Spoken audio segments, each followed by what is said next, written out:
안녕하십니까. 국민연금기금 투자정책전문위원회 위원장을 맡고 있는 신한건입니다. 앞서 기조연설을 잘 들었습니다.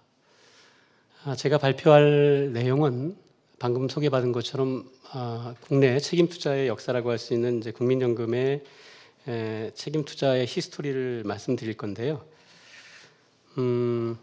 결국 국민연금은 단순 소극적 투자자가 아니라 그 장기의 적극적인 투자자의 위치에 있습니다. 따라서 제가 발표할 내용은 국민연금이 장기의 적극적인 투자자로서 어떻게 책임 투자를 실행하고 있는지 실행하는 이제 과정에 대한 설명을 좀 드릴 거고요. 그리고 이제 이 국민연금의 책임 투자는 원칙이나 지침이 한번 정해지면 고정되어 있는 것이 아니라 또 상황의 변화에 따라서 좀 더 적극적인 투자를 하기 위한 책임투자 활성화 방안도 모색이 되고 있습니다. 그래서 지금 현재 모색되고 있는 국민연금기금의 책임투자 활성화 방안이 어떤 것인지 그 부분을 좀 강조해서 말씀드리도록 하겠습니다. 국민연금은 이제 2006년도에 국내 주식의 위탁의 한 유형으로 책임투자 펀드를 운영을 해왔고요. 이것을 시작으로 해서 점진적으로 책임 투자를 확대해 왔습니다. 특히 2018년 7월에 그 국민연금기금 스튜어드십 코드죠. 수탁자 책임에 관한 원칙을 도입을 한 것이 이제 굉장히 중요한 그 분기점이 되고요. 방금 말씀드렸던 것처럼 공적 연기금으로서 국민연금의 시장 신뢰 확보, 투자 위험 최소화를 통한 장기 수익 제고를 위한 여러 가지 모색을 하고 있습니다. 책임활동 영역은 아까 말씀드렸던 것처럼 이제 2006년도에 그 위탁 펀드를 운영하면서 시작이 됐고요. 그 다음에 2018년 7월달에 국민연금 수탁자 책임에 관한 스튜어드십 코드가 도입이 되고 그간의 이제 의결권 행사 지침이라고 있었던 것을 수탁자 책임 활동에 대한 지침으로 개정을 했습니다. 이에 따라서 국민연금기금운용본부의 책임 투자팀을 이제 수탁자 책임실, 그러니까 의결권 행사 팀과 책임 투자팀, 1실 2팀으로 확대 개편하는 조치를 취합니다. 그리고 이제 2019년 11월 때 많은 변화가 있었는데요. 책임 투자 활성화 방안 수립과 책임 투자 원칙을 도입했고, 이 책임 투자 원칙을 실행하기 위한 말하자면 그 책임 투자 지침 그리고 위탁 운용사의 의결권 행사 위임 가이드라인이 마련이 됐습니다. 그리고 이제 위탁 운용사를 선정할 때 수탁자 책임에 관한 원칙 도입 등을 고려한 가점 부여 방안이 마련됐고요. 방금 전에 말씀드렸던 것처럼 2019년 12월에는 적극적 주주 활동 가이드라인이 마련되면서 이제 활성화 방안이 모색되는 단계에 있습니다. 국민연금법이 이제 그 2015년에 개정이 됐고 지금 국민연금의 책임투자 활동을 그 지배하고 있는 가장 큰 이제 지침이 국민연금 기금운용 지침이라고 할 수 있을 텐데요.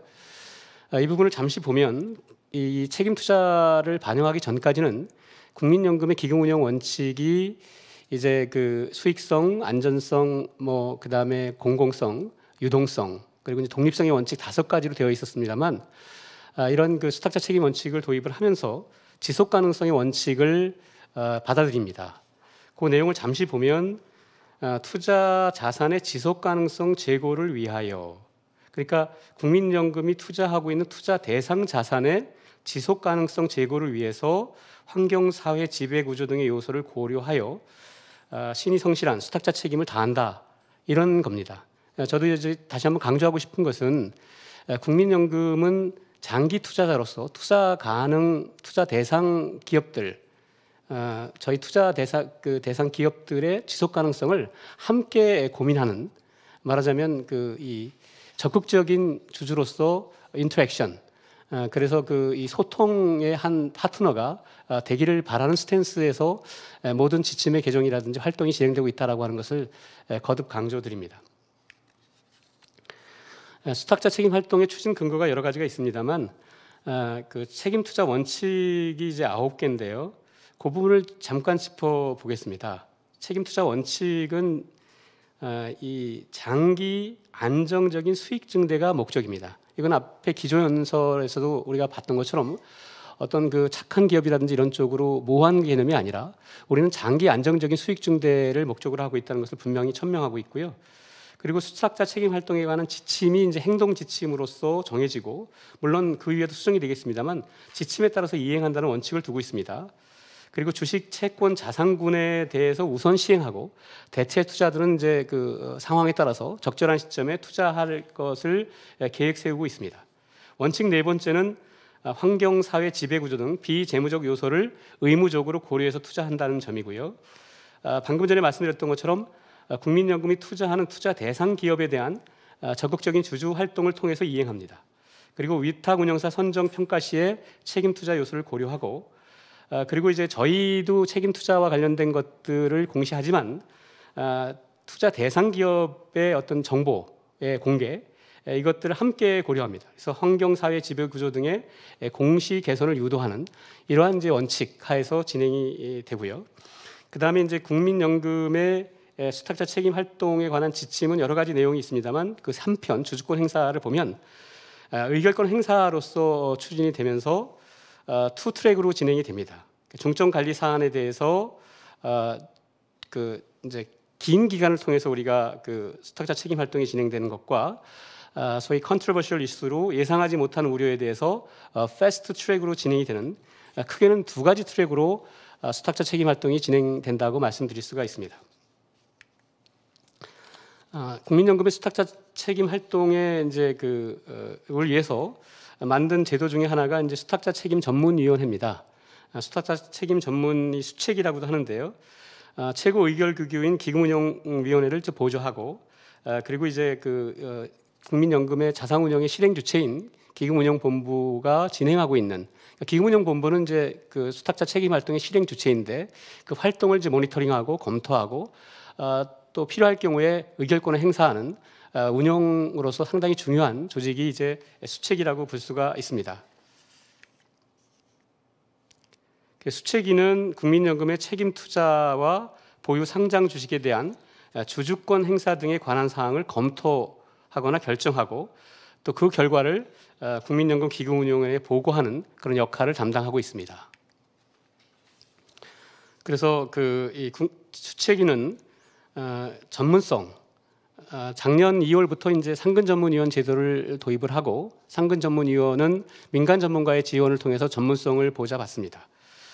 그러나 이제 그 총 9명으로 구성된 상근전문위원을 포함한 모든 수책위의 그 위원들은 다 그 지역 사용자, 근로자, 지역가입자 단체를 통해 가지고 대표성을 확보하는 그런 구성으로 되어 있습니다.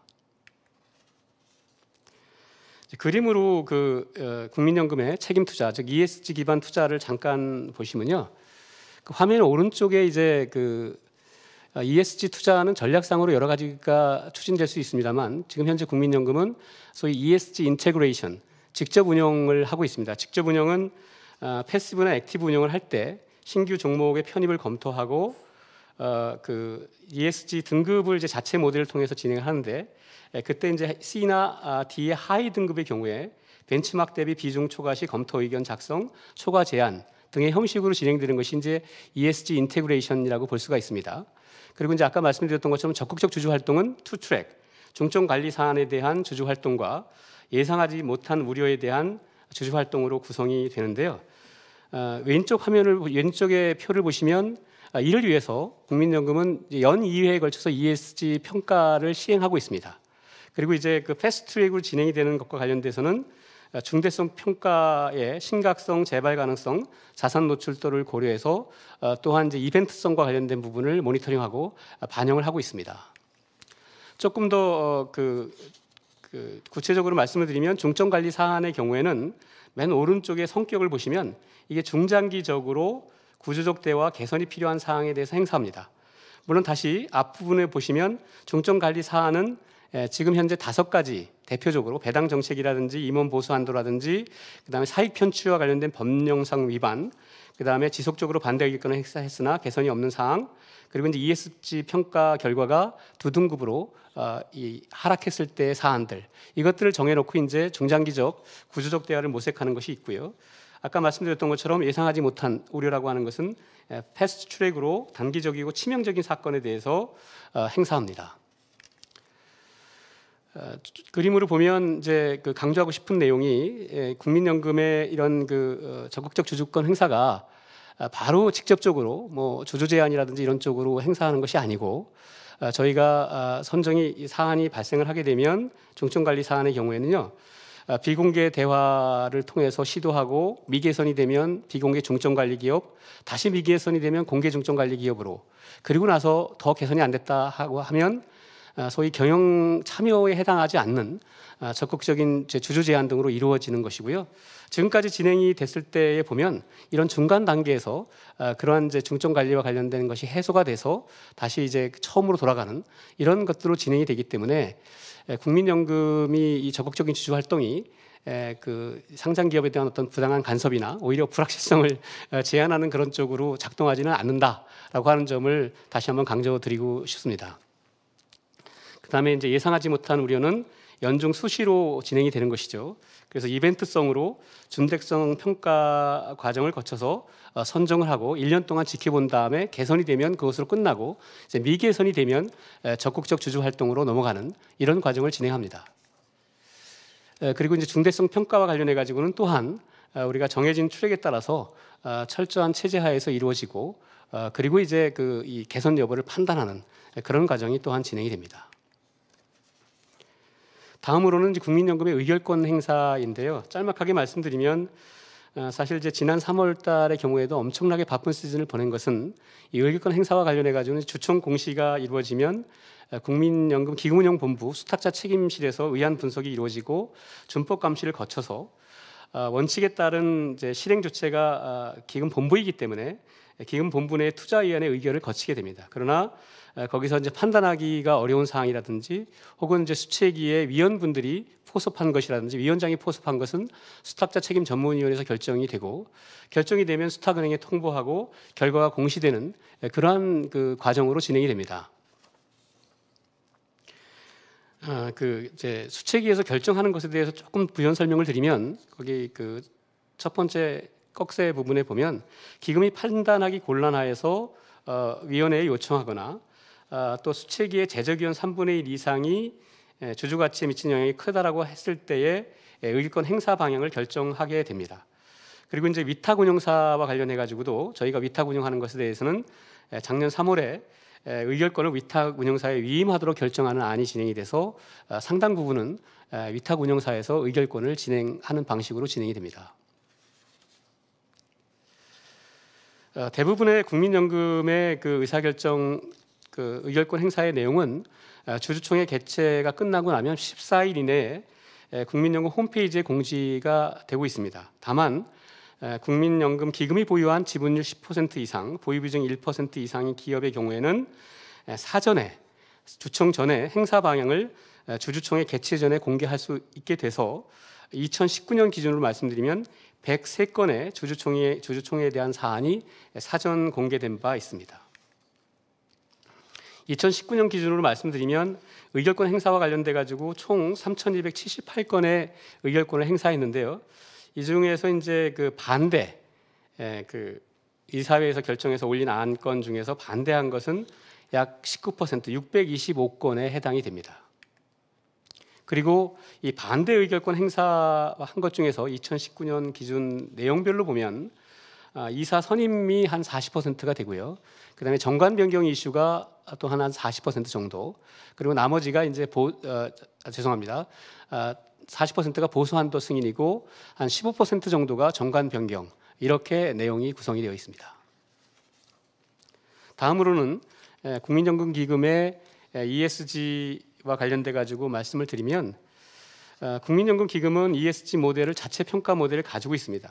지금 현재는 국내 주식에 국한해서 국내 상장 주식 코스피 코스닥에 대해서 매년 2회의 ESG 평가를 실시하고 있습니다.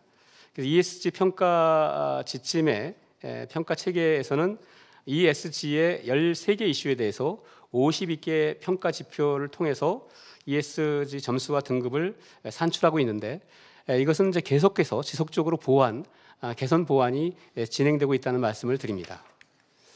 이 상세한 내용들에 대해서는 그 후속적인 발표자분들이 더 자세한 설명을 해주실 거고 특별히 많은 차이가 있지는 않을 것 같아서 이 부분에 대한 설명은 제가 생략을 하겠습니다.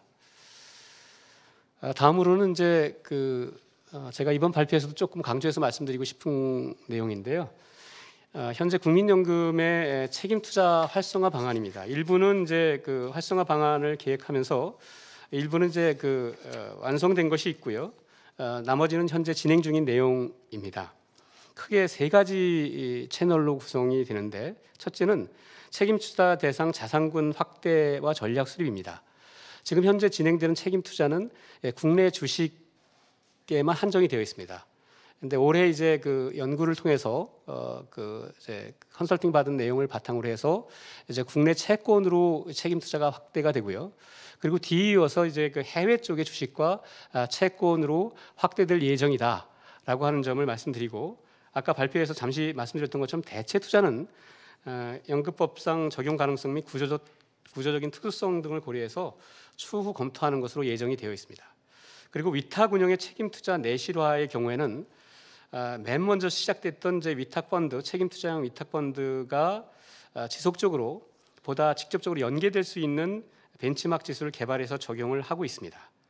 그리고 위탁 운영사 선정과 평가할 때 이 책임 투자 요소가 반영될 수 있도록 위탁 운영사 선정 및 평가 체계를 꾸준히 개선하고 있습니다. 그리고 이제 세 번째는 책임 투자 활성화 기반 조성인데요. ESG 평가 체계를 꾸준히 개선하고 활용하는 것을 추진할 뿐만 아니라 거기 마지막 부분에 언급되어 있는 것, 즉 자본시장의 책임 투자 활성화를 위해서 국민연금이 투자하는 기업에 ESG 공시 제고를 위한 다양한 제도 개선을 추진하고 있습니다. 중복되는 겁니다만 이제 이 표에서 강조하고 싶은 것은 네거티브 스크리닝 전략, 아까 ESG 인테그레이션뿐만 아니라 네거티브 스크리닝 전략 도입도 현재 검토를 하고 있고요.